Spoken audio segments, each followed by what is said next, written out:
আসসালামু আলাইকুম। কি অবস্থা সবার? আশা করি সবাই অনেক ভালো আছেন। আমি মোহাম্মদ বনিয়ামিন, একজন ফার্স্ট ওয়েব ডেভেলপার।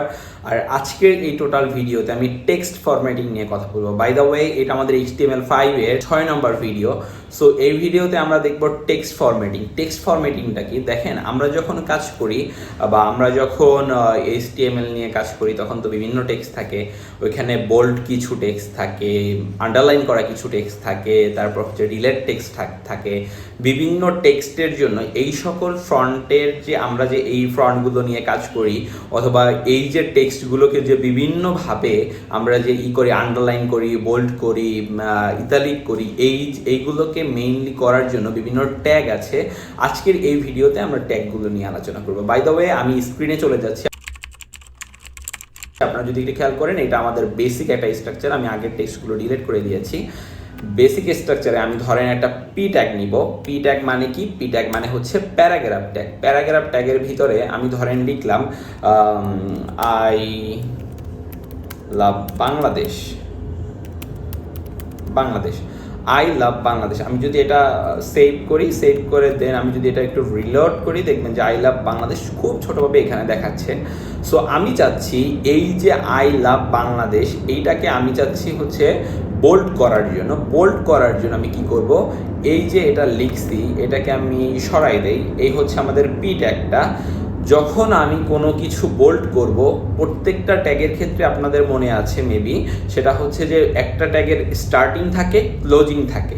আমি যখন একটা ট্যাগকে বোল্ড করব বলতে বোল্ডটা আমি যদি আপনাকে একটু দেখাই, সেটা হচ্ছে যে ধরেন এই যে লেখাটা আছে এটা কিন্তু একটু বোল্ড করা, ঠিক আছে? সো এইভাবে যদি আমি একটু বোল্ড করে আপনাকে দেখাই, আমার ওই লেখাটাকে একটু বোল্ড করব, সেটা করার জন্য আমাকে কি করতে হবে? আমাকে বি ট্যাগ ইউজ করতে হবে। আপনি অবশ্যই এই ট্যাগগুলো খাতায় লিখে রাখবেন, অথবা নোট করে রাখবেন, অথবা ফোনের নোটে রাখবেন, যাতে পরবর্তীতে দেখলে আপনার মনে পড়ে যে না, এটার জন্য কাজ করে।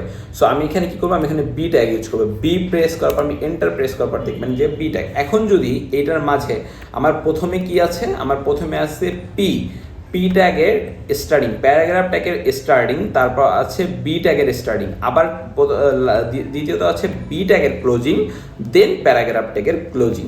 এটা একটু খেয়াল করে দেখবেন। আমি যদি এখানে আই লাভ বাংলাদেশ লিখে সেভ করে দেন যদি আমি আবার রিলোড করি, আমি আমার এইটাকে রিলোড করলে দেখবেন যে এটা বোল্ড হয়ে গেছে। এখন আমার হচ্ছে যে আমি যদি এটা একটু আপনাকে বড় করে দেখাই, এটা কিন্তু একটু বোল্ড হয়ে গেছে আমার এই লেখাটা। সো আমার যখন কোনো হেডিং থাকবে, আমার যখন কোনো কিছুর হেডিং দেওয়া লাগবে, অথবা কোনো কিছুকে বোল্ড করা লাগবে, সেই ক্ষেত্রে আমি কি করব? আমি বি ট্যাগটা ইউজ করব। এখন আসি আমি নেক্সট একটা লাইনে। আমি চাচ্ছি এই যে লেখাটা আছে এই লেখাটাকে স্ট্রংলি দেখাইতে। যে ধরেন কিছু কিছু টাইটেল থাকে যেটা খুবই স্ট্রং। সো এই ক্ষেত্রে আমরা স্ট্রং ট্যাগটা ইউজ করব। কিভাবে স্ট্রং ট্যাগটা ইউজ করব? এখানে আমি যদি একটা পি ট্যাগ নেওয়ার পর আমার অবশ্যই আর একটা কাজ করতে হবে, স্ট্রং ট্যাগ নিতে হবে। STRONG, strong. এন্টার প্রেস করলে দেখবেন যে স্ট্রং ট্যাগটা চলে আসছে। এখন এটাকে আমি কি করব? আমি যদি এটাকে একটু কপি করে নেই, আচ্ছা আমি যদি কপি করে নেওয়ার পর আমি যদি একটা সেভ করে দেন যদি আবার রিলোড করি আমার এইটাকে, দেখবেন যে এটা খুব স্ট্রংলি একটা লেখা দেখাচ্ছে। অবশ্যই কিন্তু বোল্ড। আপনি একটা জিনিস একটু খেয়াল করেন, এই যে বোল্ড করলাম আমি, এখানে তো বোল্ড করেছি, বাট এই যে দ্বিতীয় লাইনটা আছে এই লাইনটাতে কিন্তু আমি বোল্ড করি নাই, এটাতে আমি আমার লেখাটাকে স্ট্রং করেছি। সো যখন কোনো লেখাকে আপনি স্ট্রংলি, বা যখন কোনো টাইটেলকে আপনি স্ট্রংলি রিপ্রেজেন্ট করতে চান, সেই ক্ষেত্রে আপনার এইখানে স্ট্রংটা ইউজ করতে হবে।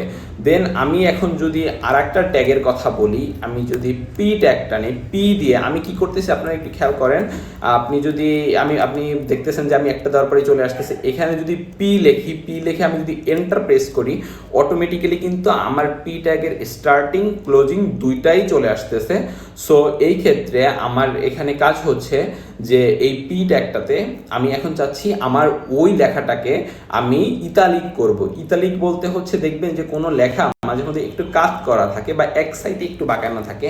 সো এটার জন্য আমি কি করব, ইতালিক করার জন্য কোনো লেখাকে ইতালিক করে সুন্দর করে দেখানোর জন্য আপনার এখানে একটা কাজ হচ্ছে যে আপনি আইটা ইউজ করবেন। আই লিখে দেন আমি কিন্তু প্যারাগ্রাফ ট্যাগের ভিতরে কাজটা করতেছি। আই লিখে দেন এন্টার প্রেস করলে ইতালিকের জন্য অপশনটা কিন্তু চলে আসলো। এখন যদি আমি এখানে পেস্ট করি, পেস্ট করার পর আপনি দেখবেন যে আমি যদি এখানে কন্ট্রোল এস দেই, কন্ট্রোল এস দিলে আমি যদি এসএইট করার পর আমি যদি রিলোড করি, রিলোড করলে দেখবেন যে আই লাভ বাংলাদেশ এই লেখাটা কিন্তু একটু ইতালিক আকারে হয়েছে এবং এটা কিন্তু একটু বাঁকানো হয়েছে।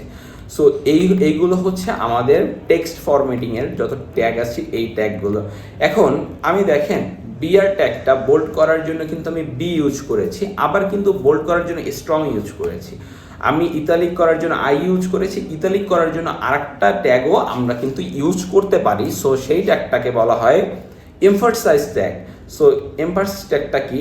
এই ট্যাগটার কাজ হচ্ছে আমি যদি একটা প্যারাগ্রাফ পি ট্যাগ নেই, আমি পি ট্যাগটা নেওয়ার পর আমি এখানে ইএম মানে ইএম দ্বারা বুঝিয়েছে যে এমফাসাইজ ট্যাগ। সো এটা এন্টার করি, এটারও কিন্তু সেম কাজ, এটা একটু স্ট্যান্ডার্ড। যেমন এই স্ট্রং লেখাটা বোল্ড করার জন্য যে স্ট্রং লেখাটা এটা একটু স্ট্যান্ডার্ড। সো এমফাসাইজ ট্যাগ এটাও কিন্তু একটা স্ট্যান্ডার্ড ট্যাগ। সো আমি যদি এখানে আমার এটা পেস্ট করি, পেস্ট করার পর আমি যদি সেভ করি, সেভ করার পর আপনাকে যদি আমি এটা রিলোড করে দেখাই, দেখেন দুইটা কিন্তু সেমই আসছে। একটা হচ্ছে ইতালিকের আই ট্যাগ আর একটা হচ্ছে এমফাসাইজের ইএম ট্যাগ। আবার প্রথমটা যদি খেয়াল করেন, একটা হচ্ছে বোল্ড করার জন্য বি ট্যাগ আর একটা হচ্ছে আপনার মানে স্ট্রং ট্যাগ, বোল্ড করার জন্য স্ট্রং ট্যাগ। এখন এখানে আরও কিছু আমাদের শেখার আছে। দেখেন এই কয়টা ট্যাগ দিয়ে তো আপনার হবে না, এখানে আরও কিছু কাজ আছে। যেমন আমি যদি কোনো লাইনের নিচে আন্ডারলাইন করতে চাই, ধরেন একটা লাইন আমি লিখবো, এই লেখার নিচে একটা আন্ডারলাইন একটা দাগ দেওয়া থাকবে। সো এটার জন্য আমি পি লিখে এন্টার প্রেস করে পি ট্যাগটা নিলাম, দেন ইউ লিখে দেন এন্টার দিলাম, তারপর আমি কি করলাম, তারপর আমি পেস্ট করে দিলাম আই লাভ বাংলাদেশ। সো এটা যদি আমি কন্ট্রোল এস দিয়ে সেভ করি, সেভ করলে কি হবে, কন্ট্রোল এস দিয়ে আমি হয়তো একটু দ্রুত কথা বলতেছি বাট এটার জন্য আমি সরি। কন্ট্রোল এস দিয়ে সেভ করার পর আমি যদি এটাকে রিলোড করি, দেখবেন যে এই লেখাটার নিচে একটা আন্ডারলাইন চলে আসছে। এখন আপনি চাইলে এই ট্যাগগুলো একসাথে ইউজ করতে পারেন, সবগুলো একসাথে। যেমন আপনি ইতালিকও করতে চাচ্ছেন, আন্ডারলাইনও করতে চাচ্ছেন। সো এই ক্ষেত্রে আপনাকে কি করতে হবে, এই ক্ষেত্রে কিন্তু এখানে আপনার এই লেখাটাকে আমি মুছে দিলাম। আচ্ছা, এই লাইনটাকে আমি একটু কন্ট্রোল এস দিয়ে কপি করে দেন আবার লিখলাম, লিখে এই লেখাটাকে আমি একটু মুছে দিলাম, এই লেখাটাকে মুছে দিলাম। মুছে দিয়ে আমি চাচ্ছি এই যে আন্ডারলাইন করা লাইনটা এটাকে ইতালিকও করে দেব। আই দিয়ে এন্টার দিলাম ইতালিক, দেন আমি পেস্ট করে দিলাম। সরি, এখানে আগের ওই লেখাগুলো পেস্ট হয়ে গেছে। আচ্ছা, এই আই দিয়ে আমি আন্ডারলাইন করে দিলাম। আমি যদি এটা কন্ট্রোল এস দিয়ে সেভ করি, সেভ করার পর যদি আমি লেখাটাকে রিলোড করি, আপনি দেখবেন লেখাটা ইতালিকও হয়ে গেছে, আবার নিচে আন্ডারলাইনটাও হয়ে গেছে। এইগুলো শেখার একটাই কারণ, যখন আমরা কোনো ওয়েব ডেভেলপ করব বা ওয়েবসাইট ডিজাইন করব, সেই ক্ষেত্রে এইগুলো খুব গুরুত্বপূর্ণ ভূমিকা পালন করবে। সো আজকের ভিডিও এই পর্যন্তই। ভালো থাকবেন, দোয়া রাখবেন। টিল না, টেক কেয়ার, আসসালামু আলাইকুম।